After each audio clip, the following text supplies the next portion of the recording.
అందరం కలిసికట్టుగా రాష్ట్రాన్ని పునర్నిర్మించుకుందామని, మళ్లీ తెలుగువారు గర్వంగా తలెత్తుకునే పరిస్థితి రావాలని మంత్రి లోకేష్ ఆస్ట్రేలియాలోని ప్రవాసాంధ్రులకు పిలుపునిచ్చారు. ఏపీకి గత 16 నెలల్లోనే 10 లక్షల కోట్ల పెట్టుబడులు సాధించామన్నారు. 5 ఏళ్లలో 20 లక్షల ఉద్యోగాల కల్పనే లక్ష్యంగా పనిచేస్తున్నట్లు ఆయన స్పష్టం చేశారు. పెట్టుబడుల సాధన కోసం పక్క రాష్ట్రాలతో చిన్న చిన్న యుద్ధాలు కూడా జరుగుతున్నాయని అన్నారు.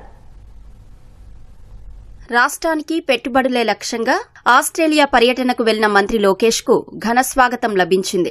మంత్రి లోకేష్ ను స్వాగతిస్తూ సిడ్నీ నగరంలో టవర్ ఫ్లెక్సీలు వెలిశాయి. Brisbane, Canberra, Adelaide, Melbourne, New Zealand, Newcastle నుంచి సిడ్నీ వచ్చిన తెలుగు ఎన్ఆర్ఐలు, ఆస్ట్రేలియా టీడీపీ విభాగం నాయకులు లోకేష్ ను కలిశారు. Australia India CEO forum director జోడి మెక్కేతో లోకేష్ సిడ్నీలో సమావేశమయ్యారు. కీలకమైన పెట్టుబడులకు గమ్యస్థానంగా ఉన్న ఆంధ్రప్రదేశ్ ను Australia India CEO forum state engagement ఎజెండాలో చేర్చాలని ఆయన కోరారు. AP EDB, CII, business council of Australia సంయుక్తంగా నిర్వహించే Australia AP CEO round table సమావేశానికి మద్దతు ఇవ్వాలని విజ్ఞప్తి చేశారు. ఆంధ్రప్రదేశ్లోని ప్రధాన ప్రాజెక్టుల్లో ఎనర్జీ, ఓడరేవులు, లాజిస్టిక్స్, డిజిటల్ రంగాల్లో భాగస్వామ్యం వహించేలా ప్రముఖ ఆస్ట్రేలియన్ సీఈఓలకు రాష్ట్ర ప్రత్యేకతలను వివరించారు. నవంబర్ 14-15 తేదీల్లో విశాఖలో నిర్వహించే పార్ట్నర్షిప్ సమ్మిట్ 2025కు ఫోరం నాయకత్వ బృందంతో కలిసి హాజరు కావాల్సిందిగా మంత్రి లోకేష్ ఆహ్వానించారు. విధానపరమైన సహకారాన్ని సులభతరం చేసేందుకు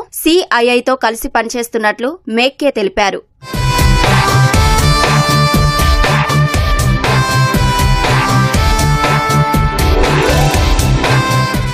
సిడ్నీ క్రికెట్ గ్రౌండ్ ప్రాంగణంలోని Brewers pavilion noble dining room లో ఏపీ ఎన్ఆర్టీ ఆధ్వర్యంలో జరిగిన ఆస్ట్రేలియా తెలుగు డయాస్పోరా సమావేశంలో లోకేష్ ముఖ్య అతిథిగా పాల్గొన్నారు. ఎన్టీఆర్ ఆశయాలను చంద్రబాబు ముందుకు తీసుకెళ్తున్నారని వివరించారు. 75 ఏళ్ల వయసులోనూ 25 ఏళ్ల కుర్రాడిలా పరిగెడుతున్నారని ప్రశంసించారు. చంద్రబాబు మంత్రివర్గంలో ఎంతో మంది యువకులు ఉన్నా ఆయన స్పీడ్ ను అందుకోలేకపోతున్నామని వివరించారు. 1995లో ఏ మ్యాజిక్ అయితే చేసి చంద్రబాబు తెలుగువారిని తలెత్తుకుని తిరిగేలా చేశారో అదే మ్యాజిక్ చేయాలని అహర్నిశలు కష్టపడుతున్నట్లు లోకేష్ వివరించారు. ఒకే రాష్ట్రం, ఒకే రాజధాని, అభివృద్ధి వికేంద్రీకరణ కూటమి ప్రభుత్వ నినాదమని వివరించారు. ఒకే లక్ష్యంతో మేము పనిచేస్తున్నాం. 5 సంవత్సరాల్లో 20 లక్షల ఉద్యోగాలు కల్పించాలి. భారతదేశంలో చాలా రాష్ట్రాల్లో డబుల్ ఇంజిన్ సర్కారులున్నాయి, కానీ ఒక్క ఆంధ్ర రాష్ట్రంలోనే డబుల్ ఇంజిన్ బుల్లెట్ ట్రైన్ ఉంది. కేంద్రంలో నరేంద్ర మోడీ గారు, రాష్ట్రంలో చంద్రబాబు నాయుడు గారు ఇద్దరు కలిసికట్టుగా ఆంధ్ర రాష్ట్రాన్ని ముందలు తీసుకెళ్తున్నారు. విశాఖ ఉక్కుని మనం కాపాడుకున్నాం. రైల్వే జోన్ ని మనం ఏర్పాటు చేసుకున్నాం. ఆగిపోయిన అమరావతి పనులు తిరిగి ప్రారంభించాం. మన టర్మ్ అయ్యే లోపల పోలవరం పనులు కూడా పూర్తి చేసి గోదావరి జలాల్ని ఉత్తరాంధ్రకి తీసుకెళ్తాం. కేంద్ర సహకారంతో Kopparthi node, Orvakal industrial node, NTPC green project, Nakkapalli pharma city, ఇట్లా అనేక కార్యక్రమాలు మనం చేయగలుగుతున్నాం. వాస్తవంగా గూగుల్ సిటీ కూడా మనకు వచ్చిందంటే దానికి ప్రధానమైన కారణం కేంద్ర ప్రభుత్వ సహకారం. మీరందరూ చూస్తున్నారు ఎంత పరిగెడుతున్నామో, ఎంత కష్టపడుతున్నామో. ఈ మధ్యన పక్క రాష్ట్రాలతో కూడా కొంచెం చిన్న చిన్న యుద్ధాలు జరుగుతున్నాయి. నన్ను అన్ని మాటలు అంటున్నారు, బట్ పర్వాలేదు. All is fair, it's okay. This is nothing but competitive spirit. When states compete, India wins. And I'm really excited that states are actually competing. It is getting the best out of us, but we are here to create history. What you see as an investment from Google is merely the beginning. You'll be hearing a lot more exciting news literally on a weekly, monthly basis coming out of Andhra Pradesh. తనకు సోదర సమానుడైన పవన్ కళ్యాణ్ క్లారిటీతో కలిసికట్టుగా ముందుకు వెళ్దామని చెప్పారన్నారు. పొత్తు ఉన్నప్పుడు చిన్న చిన్న సమస్యలు ఉంటాయని, వచ్చే 15 ఏళ్ల పాటు కలిసికట్టుగా ఏపీని ముందుకు తీసుకెళ్దామని పవన్ పదే పదే చెబుతుండడాన్ని గుర్తు చేశారు. అన్ని రంగాల్లో ఆంధ్ర రాష్ట్రం నెంబర్ 1 గా ఉండాలనేదే ఏకైక అజెండా అని స్పష్టం చేశారు. తనకు గూగుల్ ఎంత ముఖ్యమో ఎంఎస్ఎంఈలు కూడా అంతే ముఖ్యమని తేల్చి చెప్పారు. ఆస్ట్రేలియాలోని కంపెనీలో పనిచేసే తెలుగువారు ఏపీ అంబాసిడర్లుగా పనిచేయాలని లోకేష్ కోరారు. ఏపీ ఎన్ఆర్టీలో ప్రవాసాంధ్రులకు మద్దతుగా ప్రత్యేక విభాగాన్ని ఏర్పాటు చేస్తామన్నారు. మీరు మీ కంపెనీలో బ్రాండ్ అంబాసిడర్స్ అవ్వండి.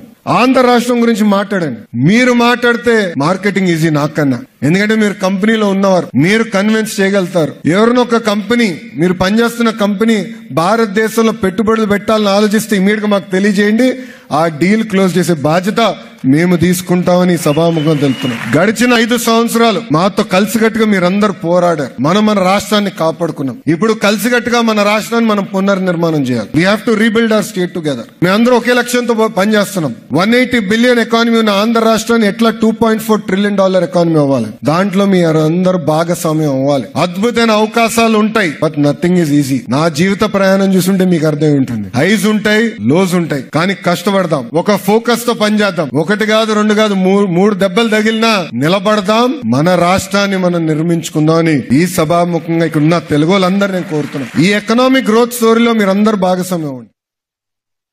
ఆంధ్రప్రదేశ్ రాజధాని అమరావతి నిర్మాణంలో వేగం పెరిగింది. కూటమి అధికారానికి వచ్చిన తర్వాత ఏ అంటే అమరావతి, పి అంటే పోలవరం అన్నట్లుగా పనులు జరుగుతున్నాయి. జగన్ రెడ్డి చేసిన తప్పిదాలను సరిదిద్దుతూ అమరావతి పనుల్లో ముందడుగు పడుతోంది. పైగా రాజధాని పనుల్లో వేగం, నాణ్యత